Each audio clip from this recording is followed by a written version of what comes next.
ingeta bayaya ingeta bamama ezali ngai ndeko na bino le grand combattant de Bruxelles o basili kobenga na kombo ya Ficho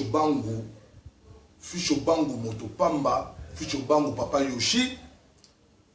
Ficho Bangu moto na mandefu, Ficho Bangu l'homme à la barbe oyo bino boyebi nga mona bela kena nga moto pamba. Bande koso moni ngai lelo journal lelo mercredi le 14 avril et le 14 mars 2018 ne liboso na bino bande ko na ngai nga Ficho Bangu na pamba te nga Ficho Bangu na toujours ba nouvelle na ngai o Ficho Bangu na mkola lelo ezali nini moyebi motu na ezate ezaka ngai moko na mituna ngai moko mutu na koloba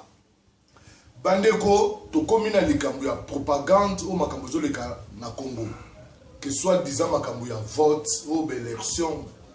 ndenge batu ya majorité présidentielle ou ya PPRD bazali koloba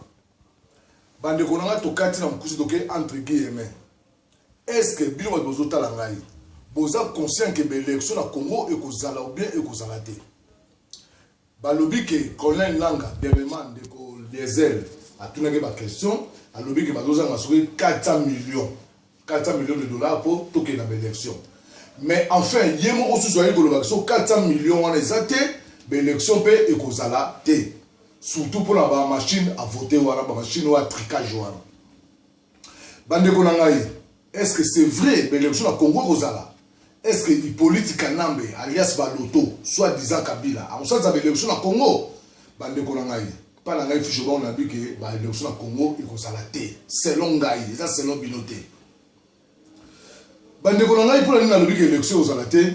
parce que soki Hippolyte Kanambe azaki soit disant Kabila alias Baloto soki a une volonté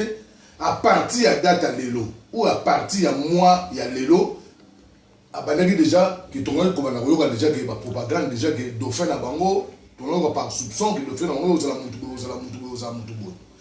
bandeko na ngai automatiquement to vandi mbala moko to mona Moïse Katumbi abimi yende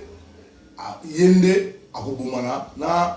soki pa bomana dauphin ya majorité présidentielle ou mutu PPRD mamo abimi ke o élection ozala nani yango ayebisi Moïse Katumbi ke élection ozala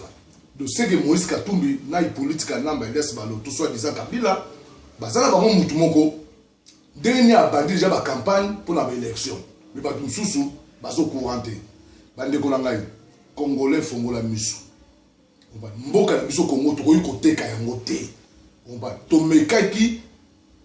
Hippolyte Kanambe laisse Baloto a mekaki asomba Congo mais akokite biso bana mvuluzi ou tout ça la diaspora to télémilier Hippolyte Kanambe mayele esuki maseke to kati yango bandeko na ngai bongo mboka mo bizaka ba payamba no diriger biso nani yango yebite ke Moïse Katumbi aza mopaya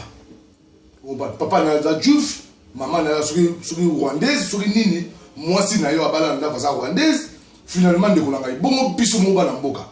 to ko bwende mo consité to ko pouvoir na Congo te de mboka na biso to pesa kaka ba paya ba diriger biso to lobi ke non c'est non mais ngai Ficho Bangu na zongi susu na limina kebisa bandeko na biso bana na Congo o bazoli na batekela Moïse Katumbi mboka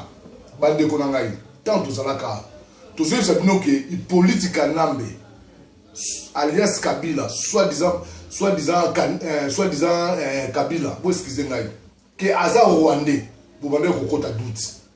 ba 50% bazon dimate ke Hippolyte Kanambe aza rwandais 50% bazon dimate Hippolyte Kanambe aza rwandais mais lelo to komi majoritaire to komi 100% ya ba congolais to don dimate Hippolyte Kanambe aza rwandais to ezaka les mêmes façon ndenge Moïse Katumbi to telemilai biso bana mvuluzi to telemilaka mutu pamba te to telemilaka mutu la raison laquelle ezali yango to telemil Hippolyte Kanambe na lobi boy bino bato bokomi ko soutenir Moïse Katumbi est-ce que bovandisi botuni normal nationalité les nini Moïse Katumbi aza congolais aza congolais te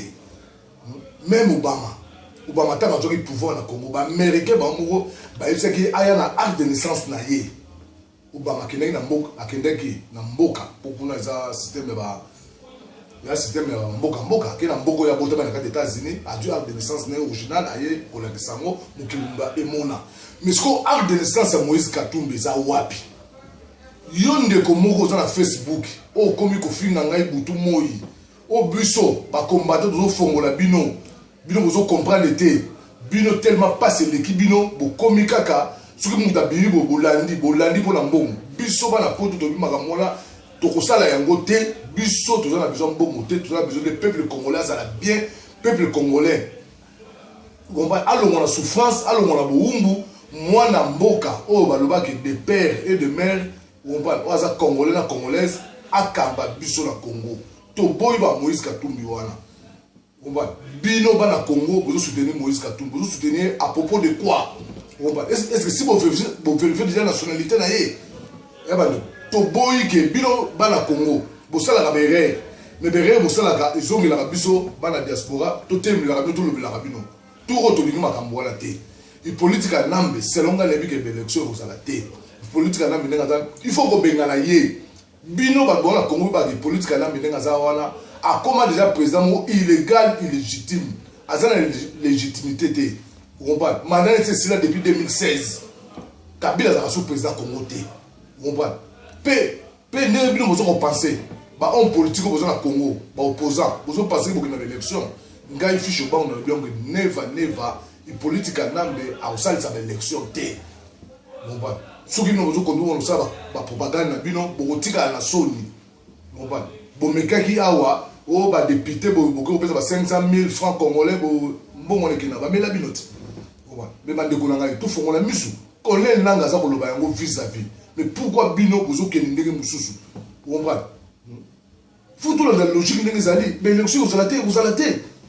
colonel ngazolo bango vis-à-vis, colonel langa ngazolo bango vis-à-vis. Ya bande ko ngai. To tika koteka Congo na biso, Congo eza Congo na biso. Bande ko to telema to bunda, to benga na ba paya nyoso wana, o bazolinga lelo baka soki politique nambe, to benga lié ba paya musu ba soko konza biso. Vous comprenez? I politique nambe na Moïse Katumbi, baza eloko moko. Moïse Katumbi aza congolais te.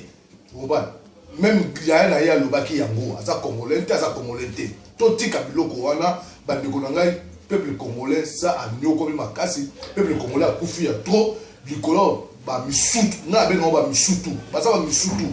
bomba de bazana eza ba politique na ba Moïse Katumbi ba mutu ba kaka ka mutu moko to ba mutu baza ba misutu bomba baza osa ba vanter na Congo peuple congolais na ke musika te mais to fongola misu bomba Moïse Katumbi jamais ko za président ingeta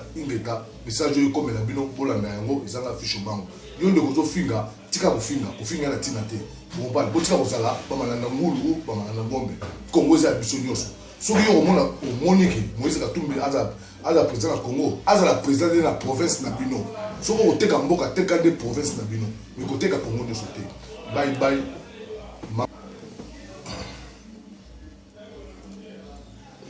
c'est là